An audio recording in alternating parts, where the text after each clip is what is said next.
3 days down and 3 to go at the inaugural World Tour of Guangxi as the peloton continues north, leaving the flat city stages and moving into the mountains for what should be some heavy climbing today on stage 4, with the major climb waiting for the riders, a mountaintop finish as the road kicks up pretty steep inside the final 3K. We'll get to that in just a bit as the riders signing in on the sign-in stage in the capital city of the province, Nanning, this morning. Riders looking for a good result. Peter Stettner from the Trek Segafredo team, the American, looking to have a good result as he's been focusing on the climbs. Kind of tough for the climbers coming into this one because they haven't really had an opportunity in the first 3 stages. Obviously, those all went down to sprints where Fernando Gaviria has been outstanding, winning the first 3 stages back-to-back-to-back sprints. So the climbers finally get their opportunity today on stage 4. Sunweb also looking for some results after Max Walscheid turns his opportunities over to the teammates. Michael Matthews did not start this morning, succumbing to an illness he picked up over the last couple days, so Sunweb would have to start -1. Astana looking with some good climbers as well. Jakob Fuglsang on the roster here. They so far have been missing the sprint results, so big climbing day for them. And then, of course, all eyes on the red jersey of Fernando Gaviria, the Colombian sprinter, wearing the overall race leader's jersey in the red jersey here, also leading the blue jersey competition, the points competition for the sprinters. So here's a look at the stage today. Pretty straightforward as they leave the capital of Nanning. There's not a whole lot of climbing between the start and the finish. It's really all on the sting is in the tail of this one today. There are a couple intermediate sprints, actually 3 intermediate sprints on the way to the summit at 44K, 96K, and 126K. So another neutral start as the riders left the start line in Nanning, with Max Walscheid and Sylvain Dillier in the green jersey for the KOM competition. Dillier would be looking for a good day today as well, sort of focusing on stage 4. And then that was Dylan Groenewegen in the white jersey, the best young riders jersey. That is on loan from Fernando Gaviria as Gaviria wears red. There's the man of the week, Wang Meiyin, the solo Chinese rider at the Tour of Guangxi here. Been getting a lot of attention this week and handling it very well. Good to see him in good spirits. So you can see the attacks came pretty quickly. As soon as they hit 0K, Sunweb hit out. Bahrain Merida tried to respond, well, did respond. Nippo Bini Fantini was there as well, so it was pretty clear that there was going to be a breakaway early on. And Nippo Bini Fantini was really one of the early antagonists in the attempts to get that group away.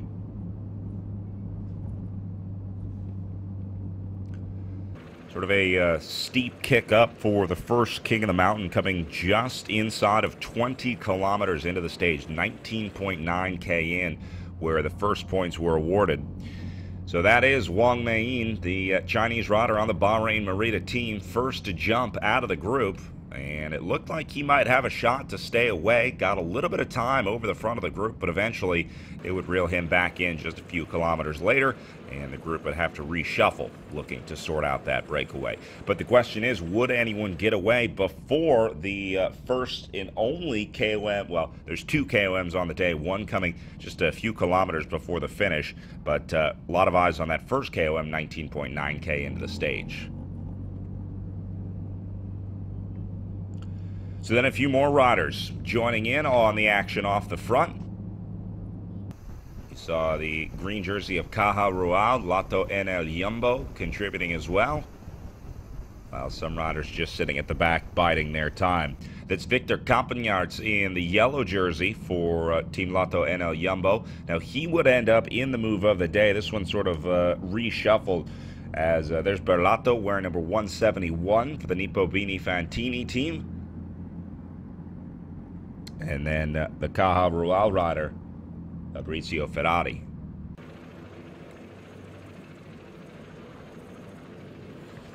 Peloton not too worried about these guys at this point because plenty more riders could bridge up. You can see still within striking distance for the rest of the group. So if they liked what they saw, then they would have been able to make it up.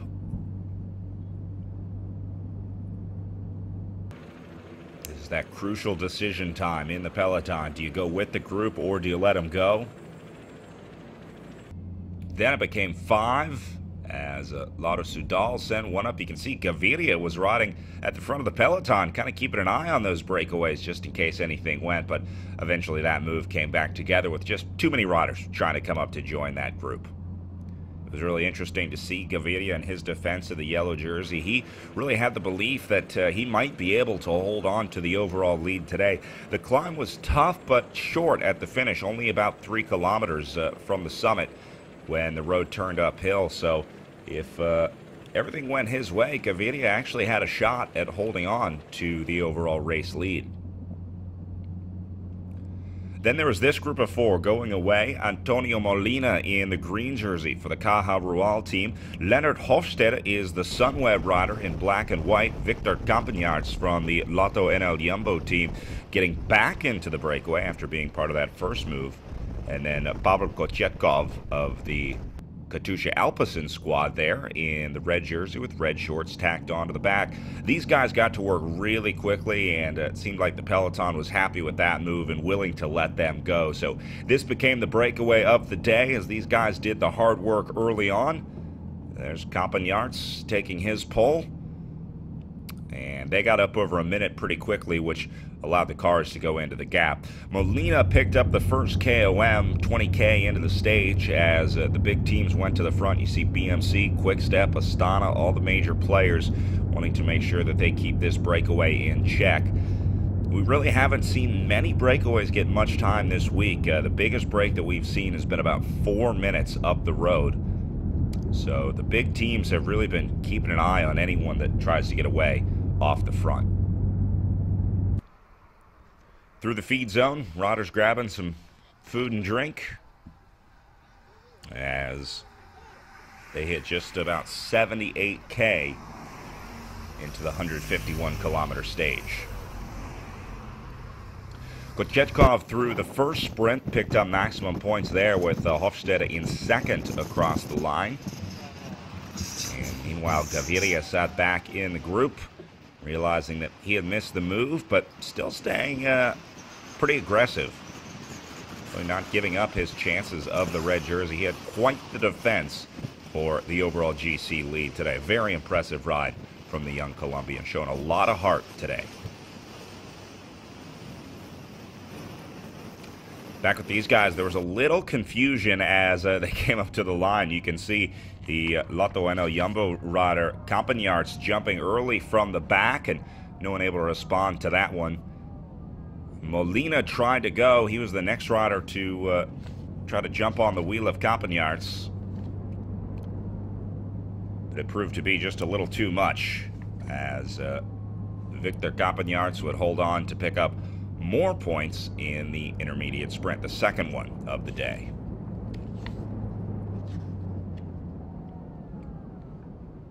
So that was about 96 kilometers into the 151K stage. There's another sprint coming up at 126K in. So just about 30 kilometers from where they just crossed the line there. Meanwhile, back with the peloton, you see all the major teams, Quick-Step, BMC, Astana, the same story pretty much all day. Those 3 teams are really the 3 major drivers at the front of the peloton. Obviously, Quick-Step riding for Gaviria, trying to keep him in red, but they also had Julien Alaphilippe today, the young Frenchman wearing number 91 in the blue and white jersey. So really 2 cards to play for Quick-Step, trying to keep Gaviria up there, but I think Alaphilippe was the real focus for them today. BMC with Sylvain Dellier in the green KOM leaders jersey, the rightful owner of that. But they also have some pretty good climbers and riders like Nicolas Roche, the Irish rider. Just reviewing the second sprint results there. See Campagnards first across the line.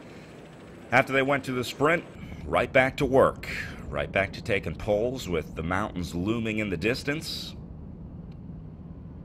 And these guys did a very good job. At this point, the time gap had gone up in over 5 minutes, the biggest gap that we've seen so far at this year's Tour of Guangxi. And it was because of rides like this, big pulls on the front.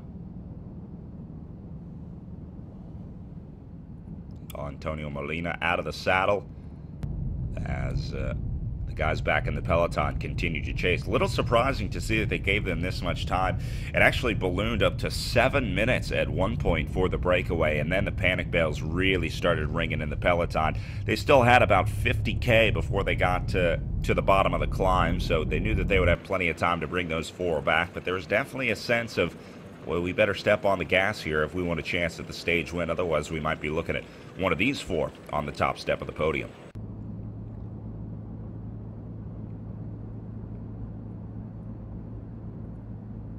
Can see Kochetkov in the drops on the front, getting low and getting arrow. Nice conditions for the riders today. It wasn't very windy at all and not hot like the last few days as they moved into the mountains. Got a little cooler conditions for the peloton, which was a welcome change after some very hot days at the office.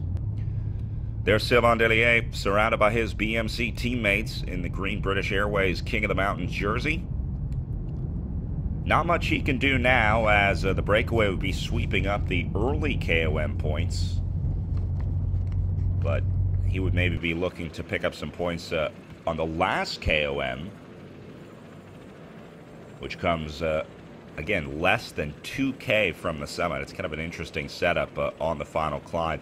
They make their way up with 3K, and then it flattens out just a little bit inside the final kilometer, and then kicks up again for the final 800 meters. So there's a KOM, and then another kilometer, and then the finish.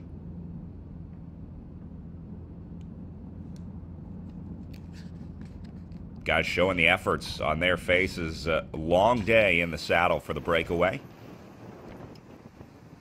but relatively fast day. Saw Victor Campagnard sort of wincing on the front as he took his pole.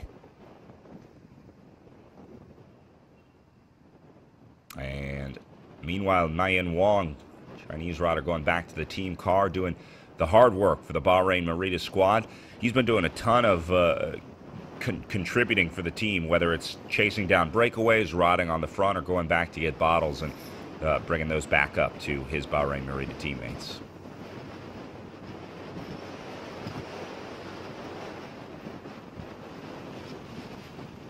Good to see Nian Wang contributing any way he can here in his home race. He's really been embracing the role of local hero and ambassador for the Chinese fans here.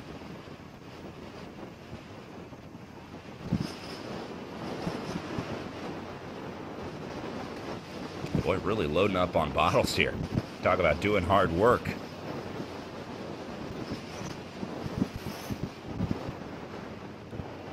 So he'll take that back up to the group, and there's Gaviria sitting on the back, resting, relaxing with some of his quick-step teammates. Back at the front, the guys continue to pull. You see the single file formation as the gap started to come down at this point. Remember, it had gone just a little over 7 minutes, but then it started coming down here at right around 5.5 at this point.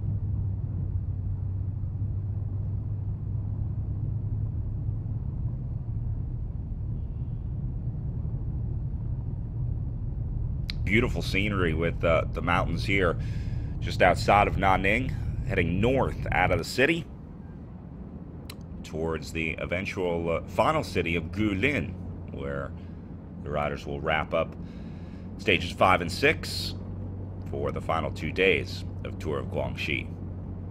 Plenty of entertainment along the route, turning out to support the riders, welcome them through some of the small villages along the route as well.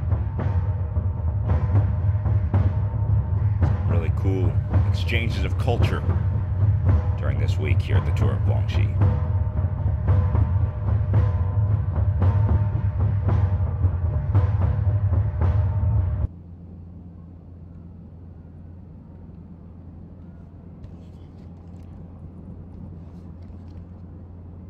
You can see these guys put in a pretty solid effort on the front. Look at the hips moving side to side. They really were cruising pretty well in the breakaway. This was without a doubt the strongest breakaway of the week that we saw. Now, the speed's also picking up because they're approaching the next sprint coming up, and this time it was Kochetkov first to jump for the Katusha Alpecin team. But Antonio Molina, Caja Rural rider in the green jersey, getting the jump on him, following the move, and then coming around.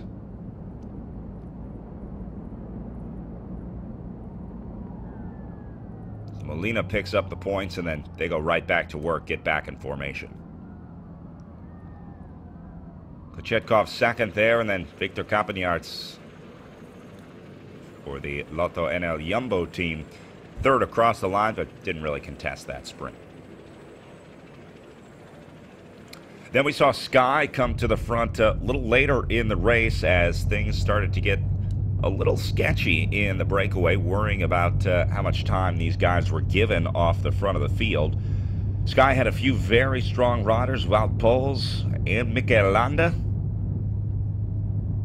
after riding for Danny van Poppel in the sprints for the first three stages.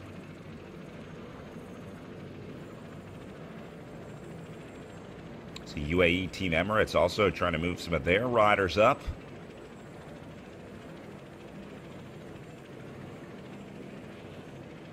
We saw Matej Mohoric from that squad in the breakaway yesterday. Spent a majority of his day there.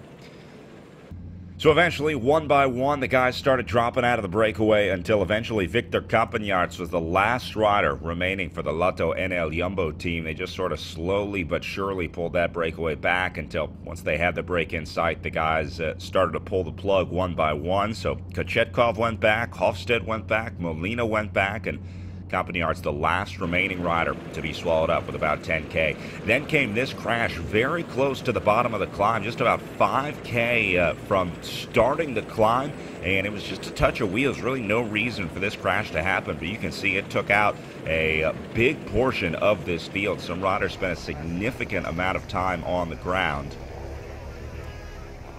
untangling the bikes, trying to make sure everyone's okay, checking their bodies over, and waiting for the mechanics to arrive. Always hate to see riders going down in a crash, especially in a scenario like that where it's just sort of maybe a lapse in attention, a lapse in judgment.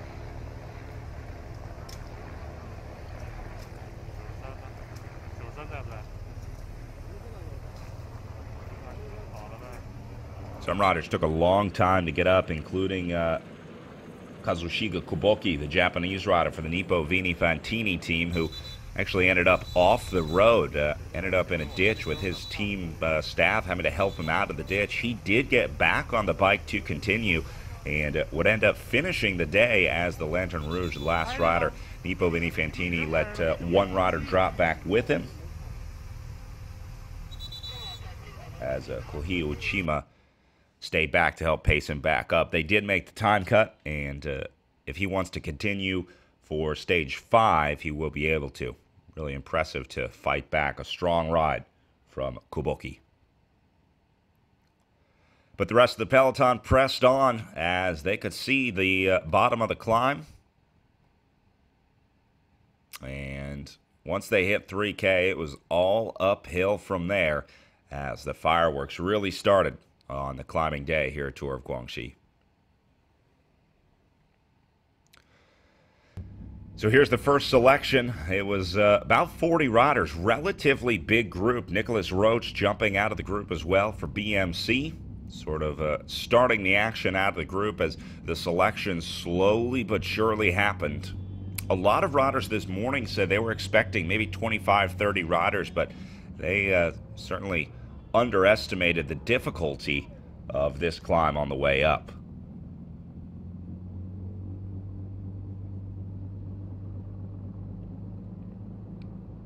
A few riders able to respond, but might have been just a little too early for the BMC rider, because eventually they would come back together a little closer to the summit. But certainly a strong early jump here from Nicholas Roach.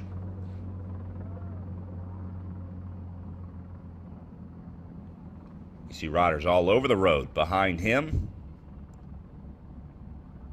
trying to make their way up and trying to figure out what to do about this BMC attack.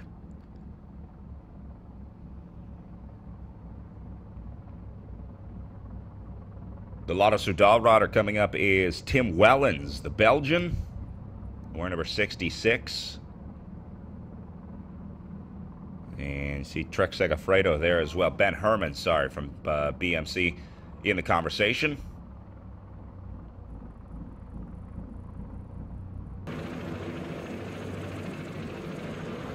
And this is a tough one to respond to.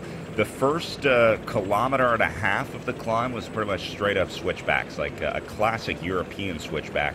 After that, it got really, really steep. There were a few sections with some pretty significant kicks coming around the corners.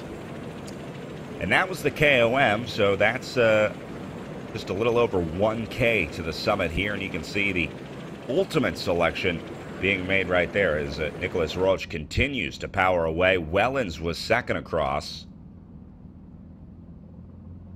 And then the big question, would they be able to hold on all the way to the summit?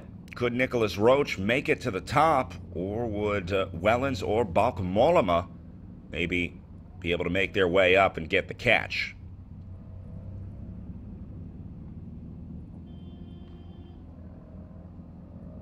We see both riders struggling to make contact. Eventually, they did catch Roche there on the way up, and that made a group of 3 off the front as they hit the 1K marker.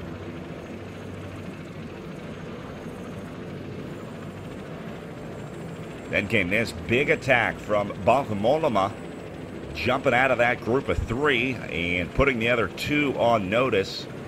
But Wellens and Roche both able to respond to keep Mollema in contact here. Behind them, more riders were starting to come up. We saw the blue jersey of Julian Alaphilippe not far behind this group of 3, but he was rapidly running out of real estate to try to catch up to these guys if he wanted to pick up a stage win. So Mollema, Roche, and Wellens still looking back, watching each other, playing the waiting game here. And you can see Nicolas Roche just waiting for the attack. Mollema went to the front again as he continued to try to set the pace. And then you see Julian Alaphilippe just barely behind him with a couple riders in the gap as well.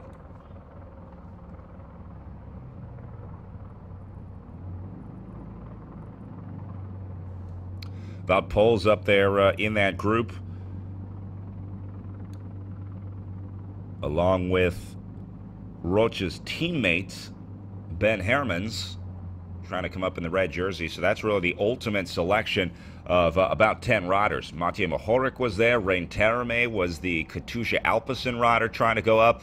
Then Tim Wellens goes on the attack, takes a look over his shoulder, gets out of the saddle, and Wellens hit the gas inside the final few hundred meters here. He looked back and had to like what he saw, because it was a tired Bauke Mollema behind him. Wellens up and around the final 3 turns. There's sort of a technical run into the finish with a quick right and then a left, and then they could see the arch in the distance. So Tim Wellens, one last look back. He posts up for the stage win as Bauke Mollema had to settle for second for the Trek Segafredo team. Nicolas Roche across the line in third, with Julian Alaphilippe fourth and Ben Hermans fifth on the stage. But a big win for Tim Wellens and the Lotto Soudal team as the Belgian outclimbs them all on stage 4.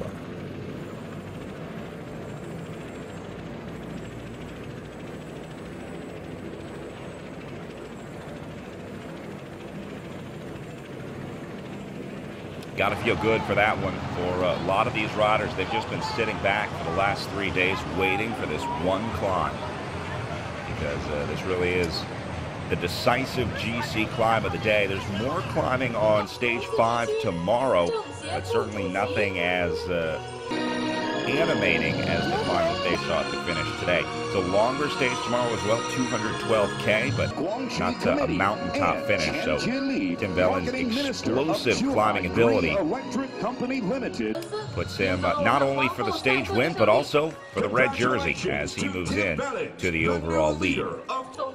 An impressive ride for Fernando Gaviria. as he held on to the blue points jersey. So he'll be looking to defend that on some of the intermediate sprints on stage 5, and then on to what should be a sprinter's day on the final day for stage 6.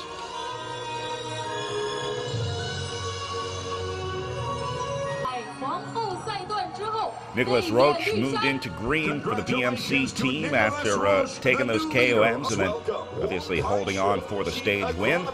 And Julian Alaphilippe moves into the white jersey. He's the best young rider, top rider under the age of 25 on GC. Victor Campagnards was awarded the most active rider for his last attack out of the breakaway, but we got a new leader here at the Tour of Guangxi as Tim Wellens moves into the red jersey on stage 4 with 2 stages to go. We'll see you for stage 5 tomorrow.